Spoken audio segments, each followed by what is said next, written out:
Easy Explain Buddhist Philosophy, Dukkha. So this is largely covering chapter 2 of Rahula's book. It's the first noble truth, this of Dukkha, the first being of the four noble truths. So let's just get into it, right? So the foundation here is that, in general, Buddhist philosophy it's not pessimistic, it's not optimistic, it's realistic, right? We're going to go with it's pragmatic, it's practical, right? We're really just following these certain truths and following these certain practices and beliefs with an end goal that, if we do follow them, we should really be able to attain, right? That's the whole idea here. And what are we trying to attain? We're trying to get out from dukkha, right? We're recognizing this as something that it exists, and we're trying to overcome it, if you will. So what is dukkha, right? It's been translated a number of ways. Here's a few. We could say dukkha is unhappiness, it's suffering, pain, sorrow, misery, imperfection, impermanence, and maybe even emptiness. Those last few are getting a little abstract. I think most of the time it's just taken to mean suffering, right? Maybe even like a loose suffering. Unhappiness, right? That's really, I'm going to lean into that translation as we go through this here. So just, dukkha, suffering, if you keep that in mind, that's a pretty solid translation.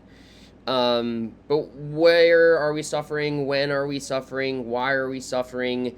Well, essentially, dukkha, this suffering, is tied to experience, right? No matter what kind of experience you're having, even if it's one of enjoyment, where you're attracted to something and you're having a great time, one that's not so great, right, where you're in danger, you're unsatisfied, or you're rising above it, right? You're actually having these experiences of freedom and liberation from dukkha, which is great. That's the end goal, right? That's the end goal here of practicing Buddhist philosophy. And then we can also look at three aspects of dukkha, right? So what exactly is this? What is going on here?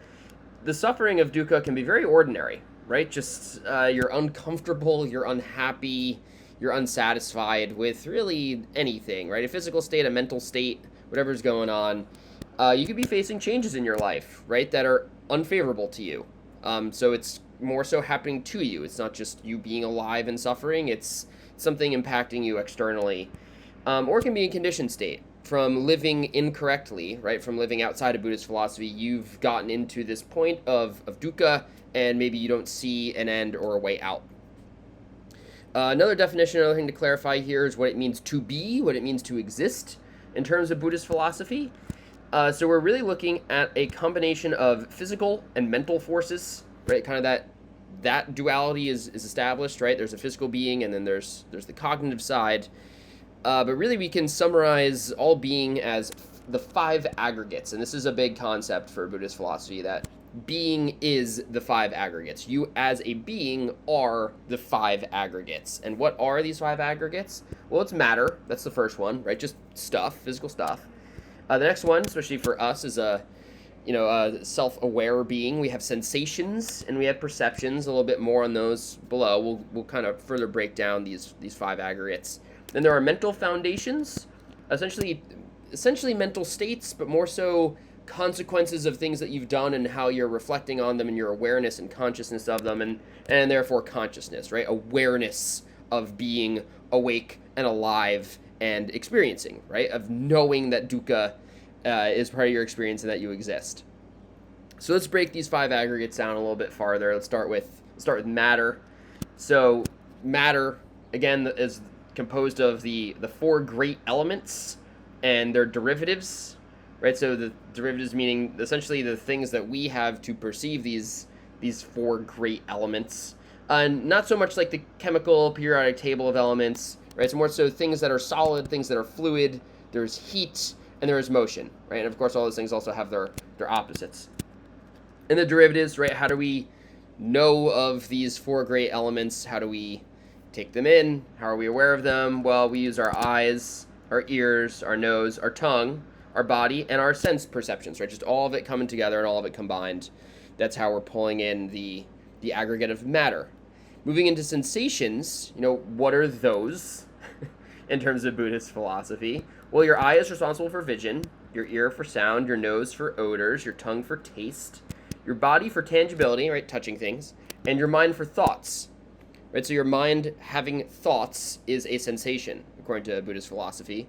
And your perception is your recognition of all of those physical and mental objects that you're sensing, right? So you're recognizing them, hey, this is a physical object, hey, this is a mental object, it's matter-based, it's thought-based, right? It's coming from your sense perception. That is an aggregate of itself. A little bit more here on the aggregate of mental foundations. So previously, I said it's a lot of times it's not always just a mental state that you just happen to be in. Sometimes it's coming from reflection, right? So you either acted in some way, shape, or form, either through body, through speech, through thought, and now we need to essentially establish a value or a worth or a condition on that, right? This is good, this is bad, this is neutral. You're sorting through these activities, you're organizing them, you're making sense of them.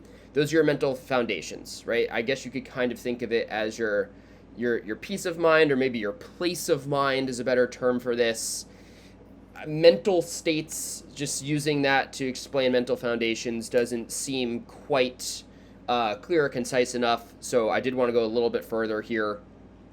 And finally, consciousness for Buddhist philosophy is essentially awareness. There's a really big emphasis in Buddhist philosophy on seeing the presence of an object, right? Of truly knowing it, seeing its truth. And that's not just with your eyes, right? That's through your senses, your perceptions, your mental foundations. Big theme of Buddhist philosophy is come and see, right? And that's not just, again, with your eyes. It's a full cognitive realization and awareness. But to clarify here, consciousness, there's no spiritual aspect of this. There's no spirit or soul for Buddhism. We've already touched on that a little bit. We'll cover that in greater depth when we get to Rahula's chapter that aligns with it. But it's still based in matter, right? Your consciousness, your awareness, you're seeing the true presence of objects. That's all still based in your brain matter, your gray matter, right? It's just an aggregate of your being. So for now, right, that's a bit of an overview on dukkha and what it is and how it relates to our being as the five aggregates. That's just an overview for now. I hope this helps.